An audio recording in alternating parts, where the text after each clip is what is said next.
Ladies and gentlemen, the Philadelphia Eagles are about a couple of days away from the start of OTA period, where we're going to see all the rookies, all the veterans within one practice going head to head in 7-on-7s, 11-on-11s, and even some 9-on-7s as well.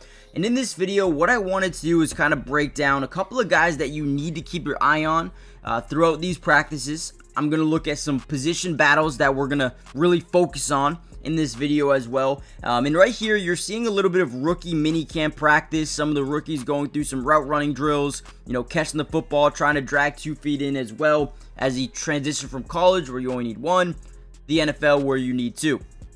Now, before we dive into the video, I want you to comment down below a couple of players that you think could really surge up this depth chart and even be day one contributors for this Philadelphia Eagle team as they try to win another Super Bowl.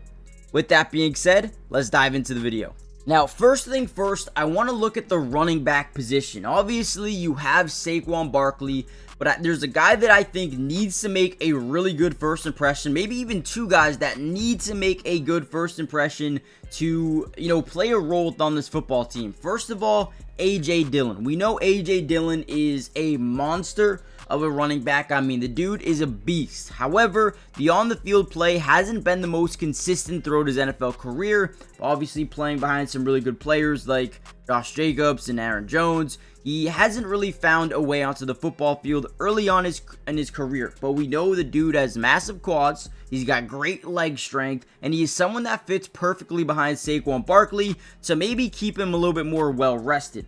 So A.J. Dillon is someone that needs to make a name for himself early on in the OTA period, but especially in training camp preseason.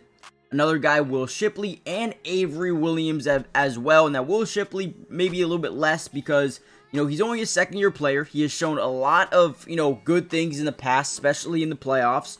And we'll see what he can do going forward. Avery Williams is a guy that I think could be on the bubble. He's had a very fascinating career thus far in the NFL. Transitioned from defensive back to running back, and only had 1 season of running stats with the Atlanta Falcons, and that was back in 2022, where he had 100 rushing yards and 1 touchdowns. Also,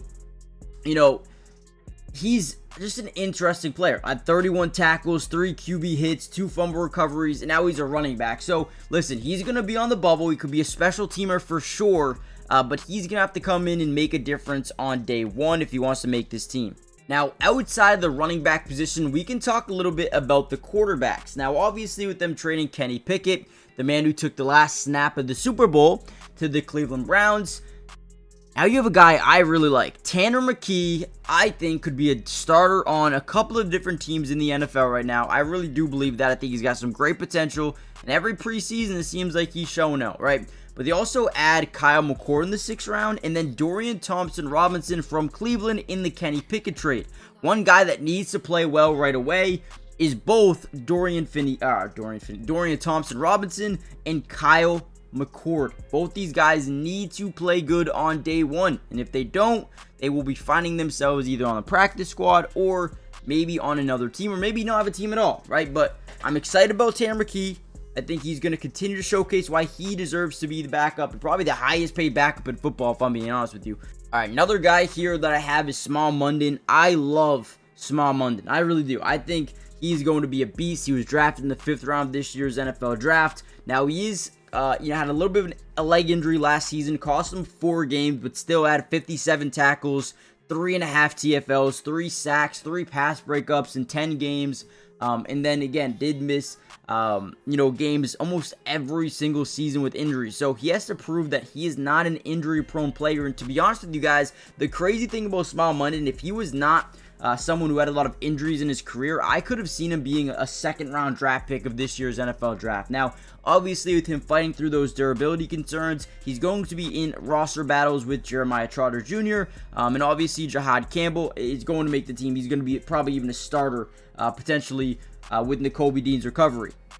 But Small Munden already has an uphill batter for playing time, but I do think he can make that 53-man roster, but again, he's got to prove that he can stay healthy. He's got to prove that he can play well right away during OTAs. Then you have Lewis Cine, someone they added late last season, a guy who was a first-round draft pick just a couple of years ago back in 2022 with I believe, the Minnesota Vikings.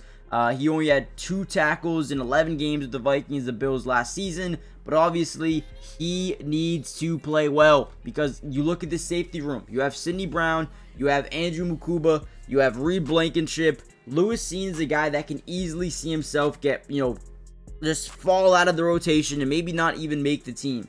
So, Lewis Cine, he's got first-round pick potential, but does he have first-round grade talent? I think so. Can they get it out of him? We'll see. Now, before we get any further into the video, guys, do me a big favor, and I get it. We're just watching some rookie minicamp. I apologize. We have nothing else to show right now, but we will in the next couple of days. Hit the like button. Subscribe to the channel if you are new. It is free. It doesn't cost anything, and we will be covering the Eagles throughout all of OTAs, throughout all of mandatory minicamp, and all of training camp as well. So if you want more of these videos, all you got to do is subscribe, join the family, turn on post notifications. With that being said, let's dive back into the video.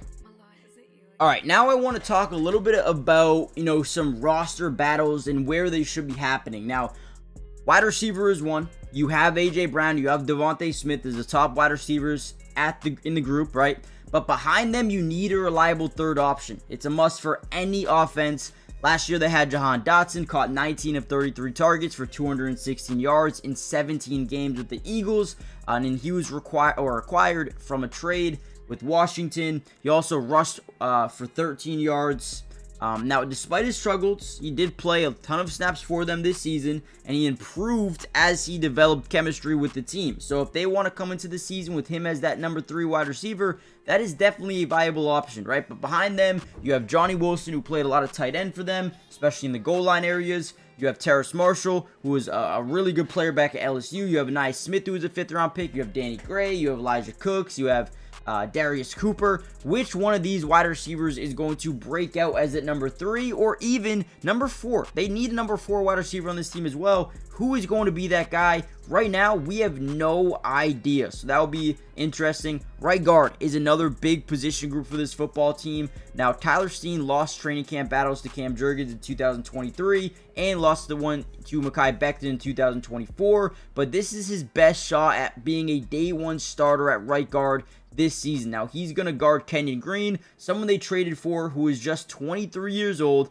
has struggled at times, was one of the worst players in football at the guard position, but man, the athleticism is out of the building. If they can find potential in Kenyon Green, they're going to find a potential stud in the making, right? Now, who's going to play the inline or inside linebacker spot? You have Zach Bond, who's an all-pro. He'll be there. Nakobe Dean's coming back from an injury. Who's going to be that guy, right? You have Jihaad Campbell. Is he ready? Probably. You have Jeremiah Trotter, and then you have Small Munted. I believe that Jihaad Campbell will win the job, but we're going to have to wait and see. You have cornerback, right, with Darius Slay, James Bradbury, Avonte Maddox, Isaiah Rodgers, all leave, right? You bring in Adoree Jackson. You select Mac McWilliams in the 5th round, I believe. You have Ringo, who is going to be another cornerback for this football team. I think it's going to be Keeley, or Keeley. But again, we'll see. We'll see. You got Ringo, you got Cooper, you got Dejan. You got Quignon, and then Cooper DeJean. I'm curious about that cornerback spot. We'll have to see going forward. Then safety. DJ Gardner-Johnson gone. Who's going to step up, right? Who's gonna be that guy? Sidney Brown, Tristan McCullum. Is it going to be Lewis Cine? Is it going to be Andrew Mukumba, who's more of a Swiss Army knife? And a lot of camp battles to look out for. We're going to keep you guys updated through it all. Hit the like button, subscribe, join the family, and I'll see you guys in the next update. Peace.